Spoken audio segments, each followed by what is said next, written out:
looked over and seen Emily just start crying in the office. But after a couple of days and seeing several doctors after just a few days after being diagnosed, I was like, let's get in here and do this and get it over with.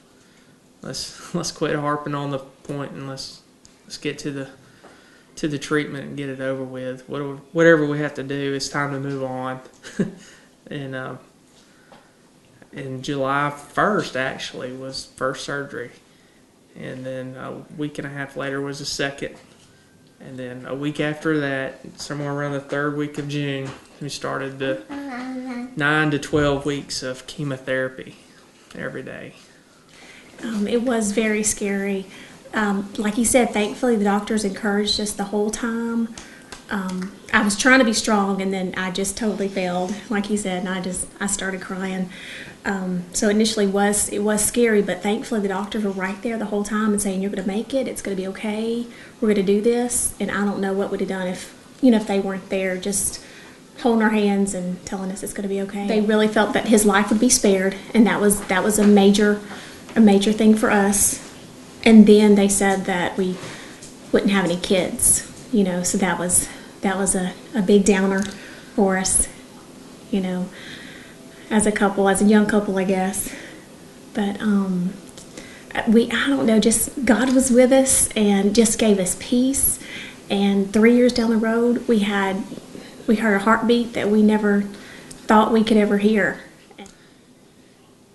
3 weeks into it, the doctor told me, he said, this isn't be the roughest thing you've ever had to do. We're going to push you to the point of death because it's an aggressive cancer, so we have to treat this aggressively. And they gave me 3 different chemotherapies. He said, Preston, you're gonna feel like crud, for the lack of a better word. It's gonna be pretty bad.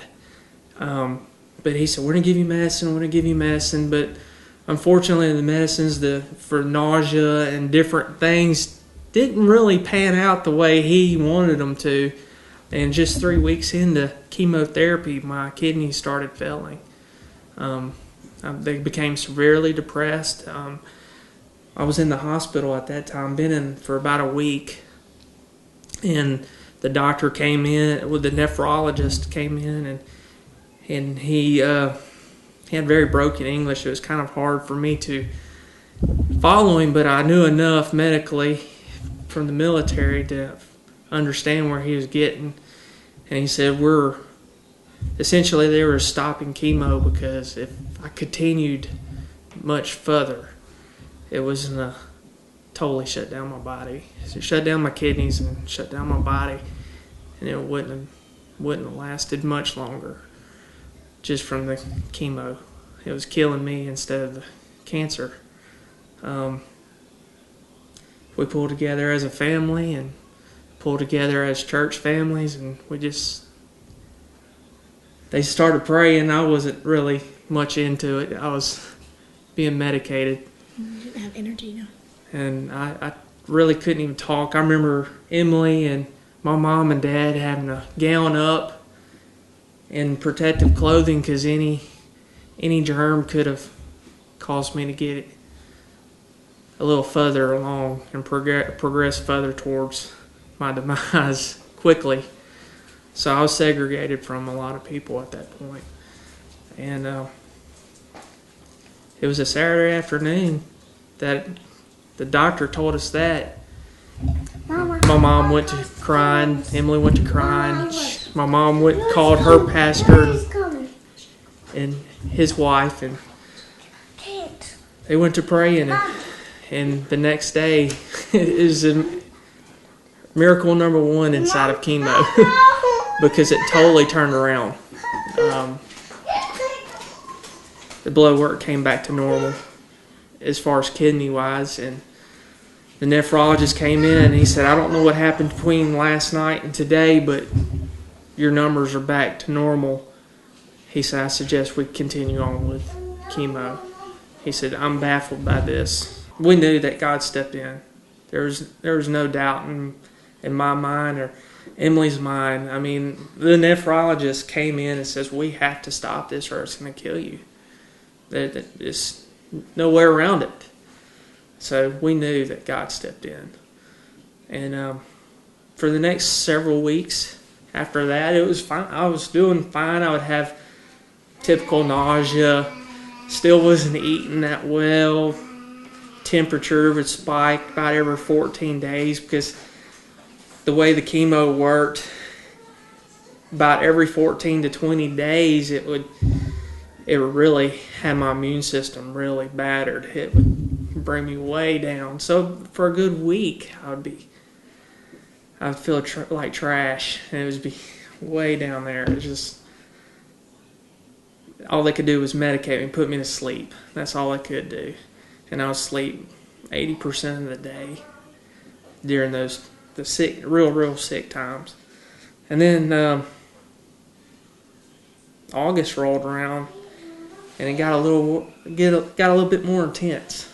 By this time, I went nearly 9-10 weeks with hardly anything to eat. I just water here and there, and the liquids they give me every day when I go in for chemo. They put me on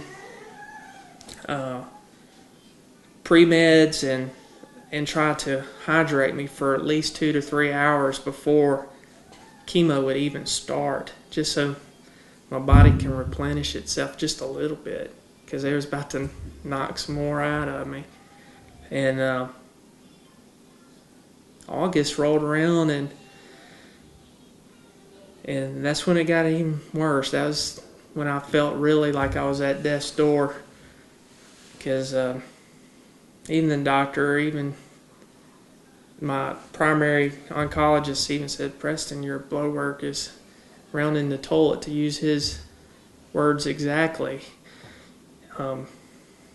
He said, we're at the point now where we need to do a blood transfusion. I would love to do one, but you don't have any blood left in your system. It's basically your red water running through your veins. That's all it was. There's no nutrients in it whatsoever. It was platelets were gone at this point. So I was basically running on empty. And he put me back in the hospital. Of course, I was already on the way there anyhow. Just temperatures were kept spiking around 103, 104, sometimes just a little higher. And he brought me back in the hospital. Like I said, I was back down to 120 by this point. And he told my wife, and my mom was sitting there. They said, we need to start signing some papers because we needed to start giving you blood. And I'm doing a small little blood transfusion, kind of replenish the blood that was in there and just start pumping me through and more. And he told my mom and I want to say Emily was there at the point. She was still trying to work, and probably was just my mom. I can't remember it exactly, but he told her, if he makes it through the night, he's going to pull through. And that was a pretty tough little statement to digest, because if he makes it through the night, there's so many variables in there. Because I know what I felt like the night before and how I was feeling then. I made it through the night and struggled through Saturday. It was tough. Saturday, I don't think I responded much at all. I just remember from what my pastor told me, I don't remember many people being in that hospital room. They said I had visitors. I don't remember talking to hardly anybody at that point, because it's just, I was so doped up from the medicine they were giving me, morphine, because I was in pain, and every part of my body ached. And I just remember, her praying, and that was a Saturday night, and then Sunday morning, it was number 2 miracle occurred, because I don't remember anything before that, but I just remember hearing her pray, and then the next morning waking up feeling like I hadn't been through anything at all. It was totally back to almost a normal feeling. Called my dad.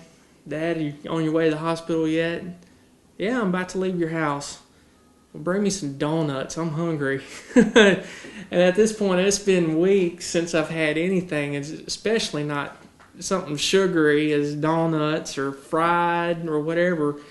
And Dad brought me a whole dozen of donuts, and I remember eating about 8 of them and had a whole quart of milk, and it just felt perfect. And at some point later in the day, the doctor came in and he said, Preston, your blood work is perfect. He said, like matter of fact, he said, I'm debating whether to let you finish off your last 2 rounds of chemo. I should have finished up on Tuesday. I wound up finishing up on Monday and leaving the hospital on Tuesday, just 2 days later after I had 4 days later after I had a blood transfusion. And 2 days later, I'm feeling perfect. And everything from that day on was never sick again. But that was miracle number 2. Miracle number 3, like Emily says, she was saying 3 years. I think it was actually 4, because that was 2007. Luke came in 2011. So we started speaking his name. We started calling Luke by name. We'll leave Bossier City, and my parents are from Baton Rouge, so we'll go home to visit my mom and dad in Baton Rouge. And it's kind of funny because sometimes we would read each other's mind. We'd turn to the back seat and we said, Luke, be quiet. And of course, he's not back there because he hasn't been born yet. But I think that just calling his name in faith is what got him here. You know, God knew the desires of our heart, and we just started calling Luke by name 4 years before he was even born. But the fertilitist and the actual doctor that performed my surgeries, not so much so. They're saying surrogacy or adoption were our only options, because viably there was nothing I could do to have our own kid. There was nothing we could do. And 4 years later, you know, through some troubling times maritally, you know, we stayed true to God and true to our marriage, and I think God honored that. And here comes Luke. Wow, we were just blown away. I mean, God really had given us peace about it, you know, for years. Just, you know, people kept encouraging us to adopt, and I got some information on adopting and was putting back some money and all that. But God just gave us, God just gave us peace about it. And so we were shocked, excited, but it was almost like, well, you know, here he goes again, you know, just showing us who's in control. She and I are supposed to be, and that's a whole nother story within itself, you know. So the way we met, how we met, the friends that we had that were mutual, that we had no clue. When he came to visit me for the first time, I had a friend that lived kind of close, a married couple, and I said, hey, would you mind if a friend of mine I'm talking to comes and stays with you for the weekend? And they're like, oh, yeah, sure. Anyway, when they met, they realized that their dads were best friends growing up. And, of course, you know, I'm in Bossier, and he comes up and visits me, but he was living in Baton Rouge. He grew up in Baton Rouge. So that was just one of the things. Just one of the several instances. I think my aunt gave your mom and dad a baby shower or bridal shower or something years ago. It's just amazing how ordered footsteps has brought us back. About 13 or so weeks ago, you started getting some more pain and stuff, and we had a cancer scare. Well, it was longer than 13. 14 or so. It was actually last year. around last summer, just kept having pains that were real close to the pains that I had when I got diagnosed with cancer.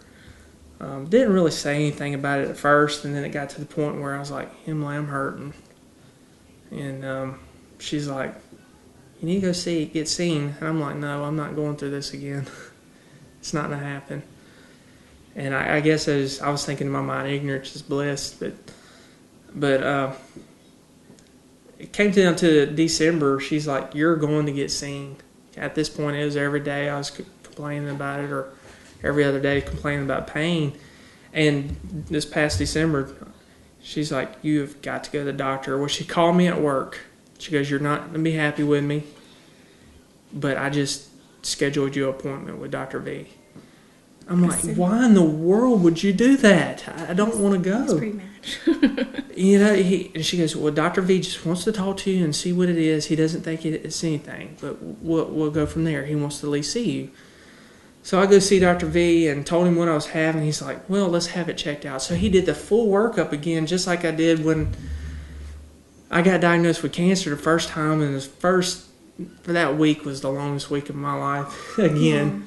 Just waiting for the news. Just waiting for the news. And obviously, because he said the pain was similar to when his first symptoms were in 2007. And he's a dad now, and he needed to go to another appointment, whether he wanted to or not. Yeah.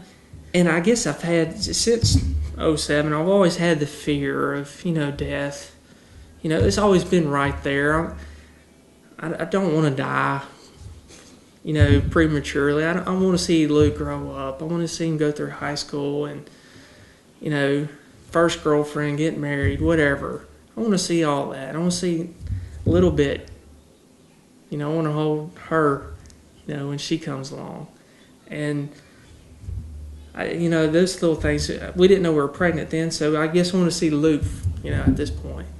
And it's like, my gosh, I can't go through this again. And, of course, Dr. V, about a week later, he said, dude, you're fine. You're perfect. And he said, but I do want you to go back to to the urologist, and the urologist was the one that diagnosed me with cancer. He said, I want him to check you out and clear you that way. And I went and seen him, and he says, well, I understand you have a little gift now. I'm like, yeah, I have a miracle. And he said, you should appreciate that gift that you have, and y'all should think about surrogacy or adoption again. Y'all need to quit trying. He said, this is going to be a lot of your problem. He said, y'all need to focus on your gift, and if y'all want another child in your household, you need to adopt.